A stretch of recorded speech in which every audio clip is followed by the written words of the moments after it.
Welcome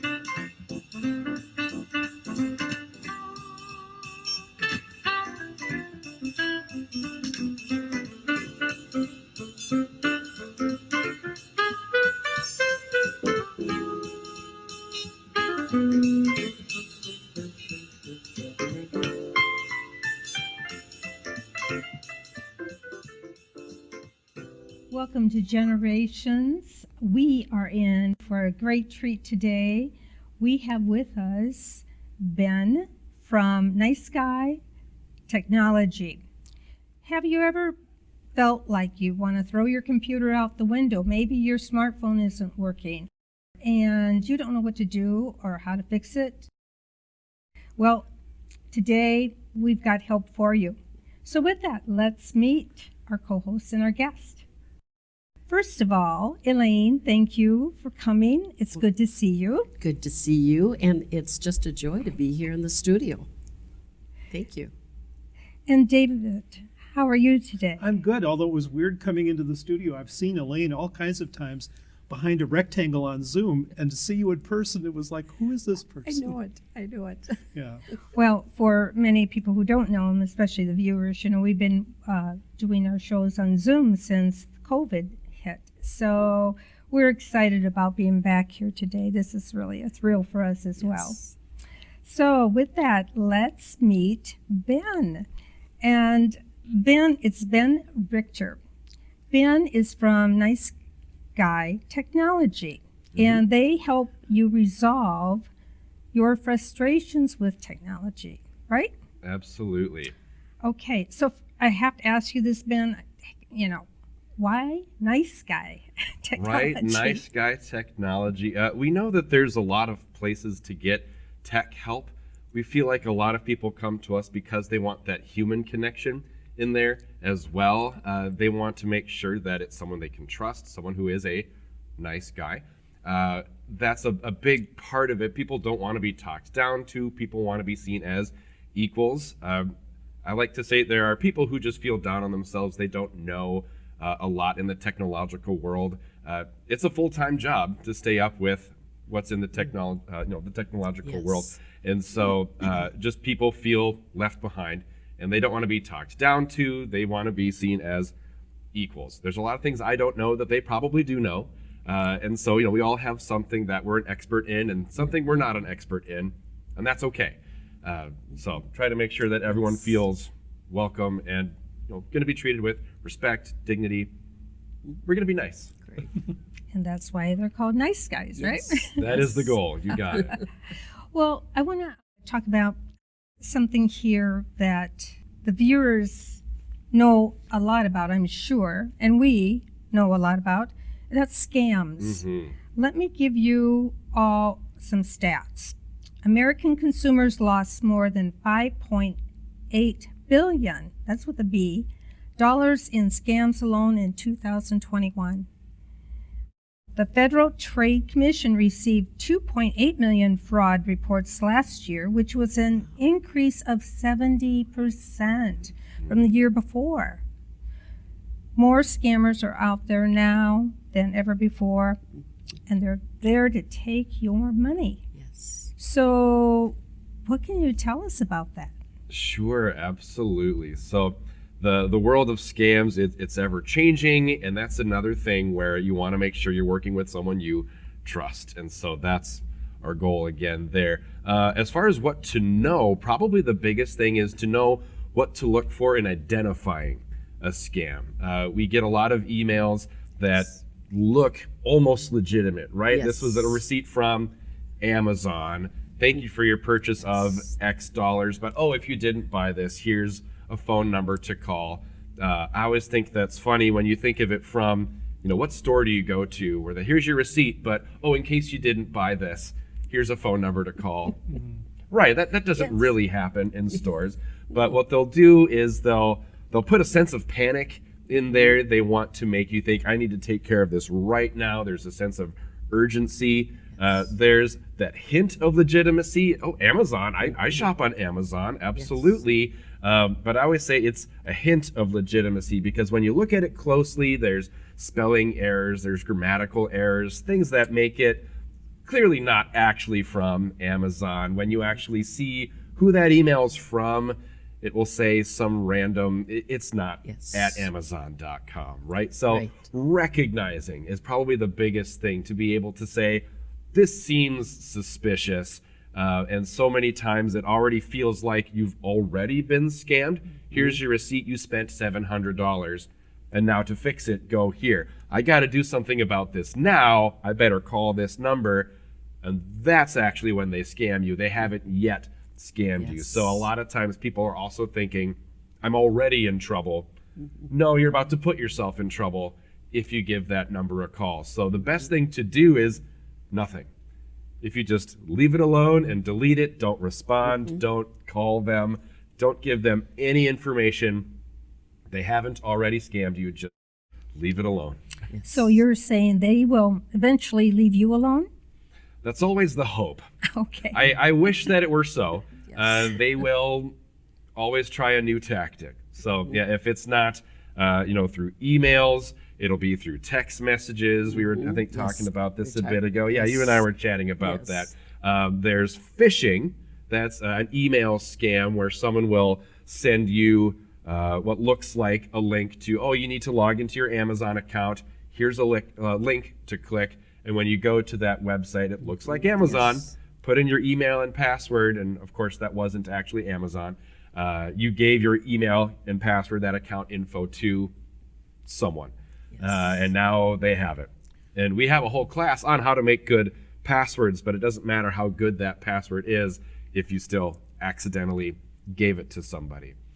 Well, since these people, a lot of the people you're dealing with are total novices, how do you reassure them that they're not going to lose their life savings by starting some sort of an email account?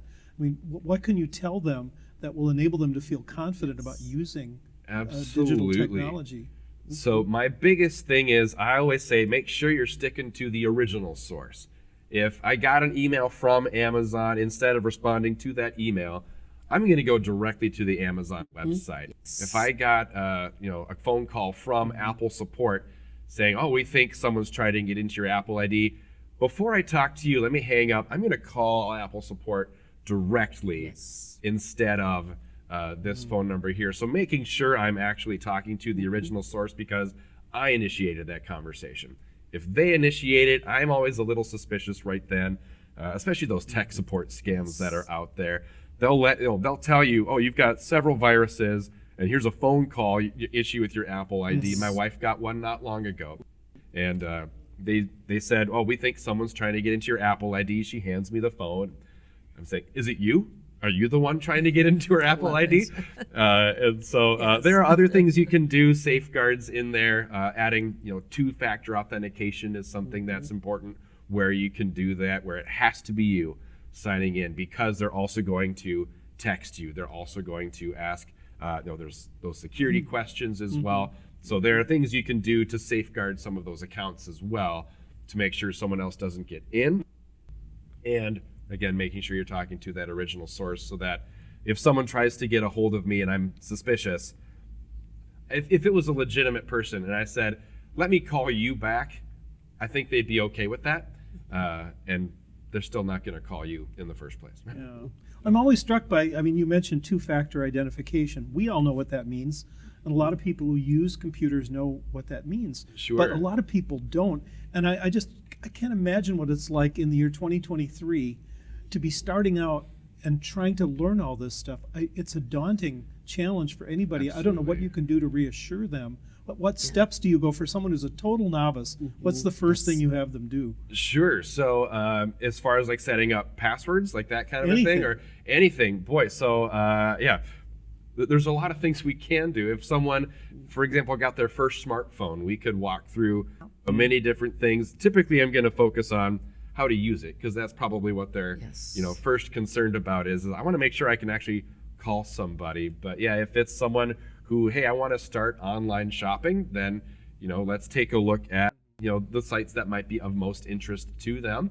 And then I've certainly sat down with people and let's create a strong password together. Let's set up two-factor together. For the folks who don't know what two-factor authentication is, it's becoming more commonplace now. Some folks know. But some folks don't know. Basically, on top of my password, that's one form of identification. The second form of identification would be I get a text message, I get a phone call, I get an email.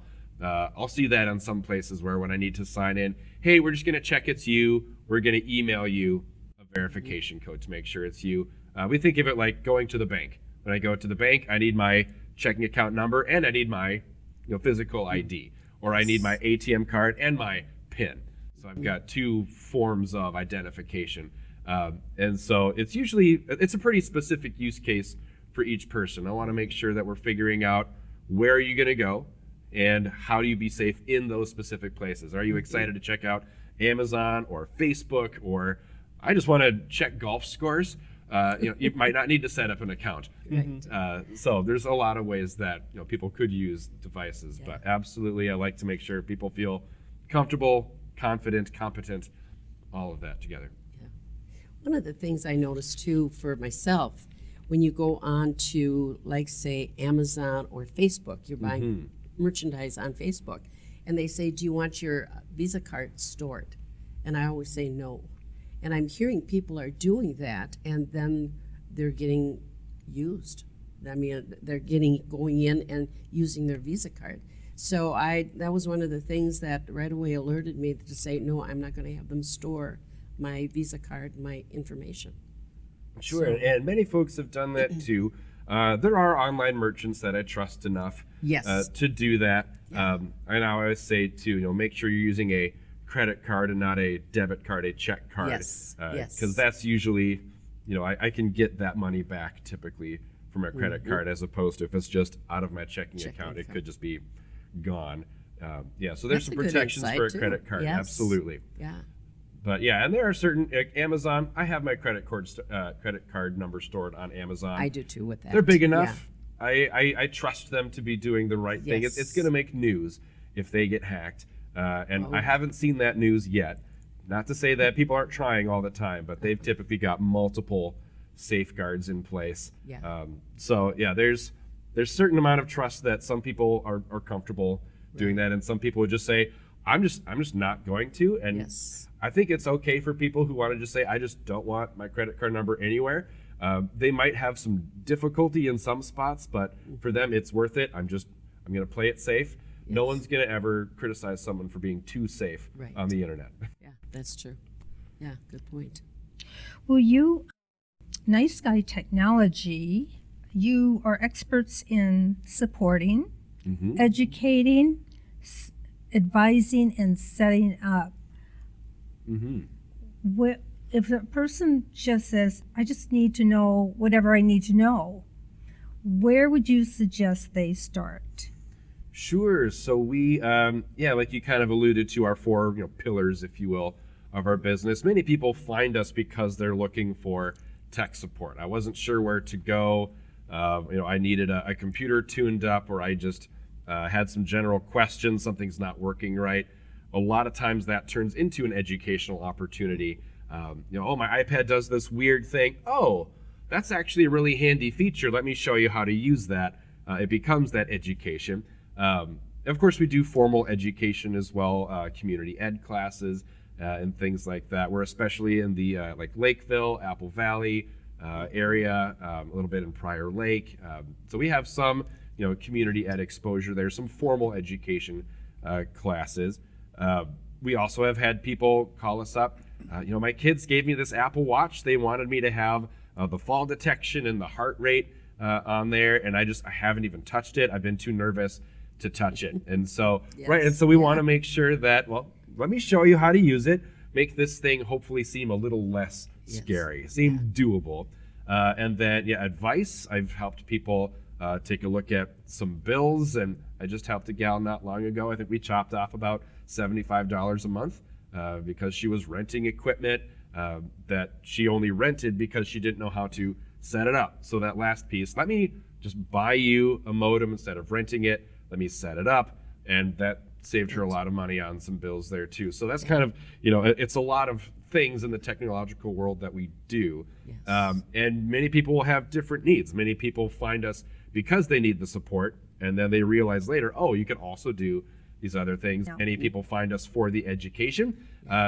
So I don't know if there's a place that you have to start Okay. with us. I know. I would say many people, I would guess, I haven't done the numbers, but I would guess most people find us in that I needed some support kind of a role. But many people are just looking for education. Yes. And I want some community education classes. Many people will discover us then. And then they realize, oh, you can also come to my home and do support that way. So it depends on the person. Okay. And you alluded to this earlier about fear. People are very afraid. And especially, I think, probably, David, I think you mentioned this too, as you get older, people say, I don't need to learn how to do this. I'm not working anymore. Yes. I Yes. don't want to. But sometimes there's a fear factor. They're afraid to have to go back to learning Yeah. like they did in grade school. Yes. That's how they feel anyway. Yeah, and it feels like a whole new language. Yeah. And you hear all the horror stories. I think most people have a horror story of being on the internet, and I had a scam show up or something Yes. that I shouldn't have done, and I should have known better, and people just feel bad about themselves. How could I have been so foolish to click on this thing? It always seems that way in hindsight. But yeah, again, even just part of the nice guy thing is we're not here to judge. We're not here to to look down on you because you don't know something. We want to come alongside. We want to make sure that you feel like you belong here. And so yeah, that fear part is very real. I feel like when I used to work at Apple and I taught classes there, and if I handed a phone to a kid, they would just take it and just kind of start figuring stuff out because they haven't forgotten how to play. Right. I just got to play with it and figure some stuff out. Whereas many adults, I hand them something and I don't want to break it. What do I do? And the first question it asks, what language should I have? I even had people say, well, what language should I choose? You seem to have a mastery of Yes. English. Yeah, I think that would work just fine work. for you. Absolutely. So I think It's people so true. have that fear and they don't even want to start just trying. And I think as they realize that, oh, it's okay, I can mess up a little bit here, and there is some grace in that. So yeah, just a lot of times it's that first step, it's that willingness too. I've had many people who it's like, I'm just not even going to try. And people, my friends often say like, man, how can you do that? That should be so frustrating, Yes. dealing with people who are so tech illiterate. And I would say, well, I don't have a problem with that. I am more than happy to teach anybody who wants to learn. I always say the only frustration is if someone doesn't even want to try to learn, then I say, well, okay, then you're just going to be frustrated more. So helping, how can we help you overcome those frustrations and Yes. make this doable again? So Yeah.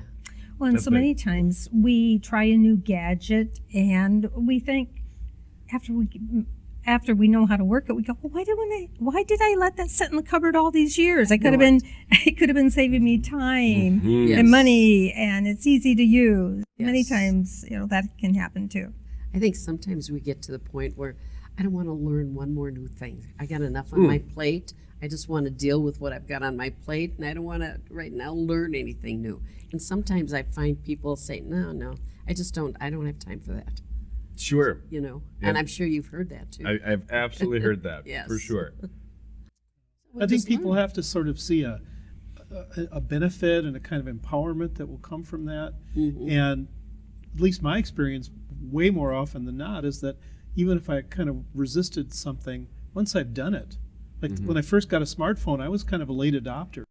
I wasn't on the front end of that. Yeah, And I thought, dang, why did I wait so long to do this? Look at all these things that it does. I know. And I still can't do every single thing that a smartphone does, but I think of the ways it's enriched my life, made life easier in so many different ways. And that's what I hang on to Yes. when I get frustrated or intimidated or afraid of something, because Yeah. it really has yielded some benefits, and I just have to remember that. But some people Yeah. are going to be very hard to convince of that notion.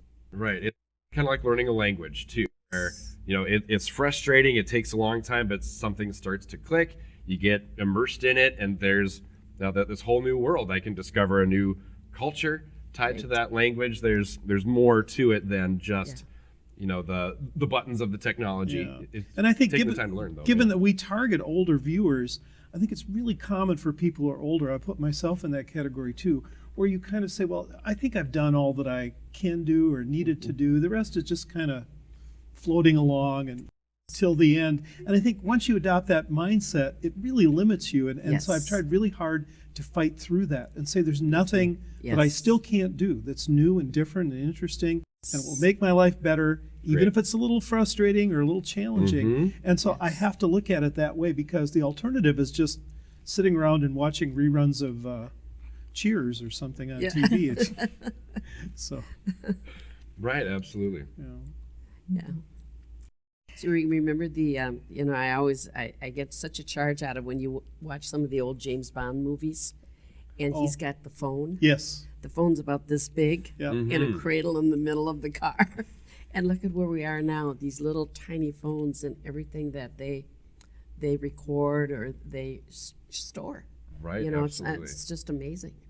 It's very Yeah. neat to see what's come in that technological world, Yes. even in the past 10, 15 years. Yes. How much has changed, absolutely. Yeah.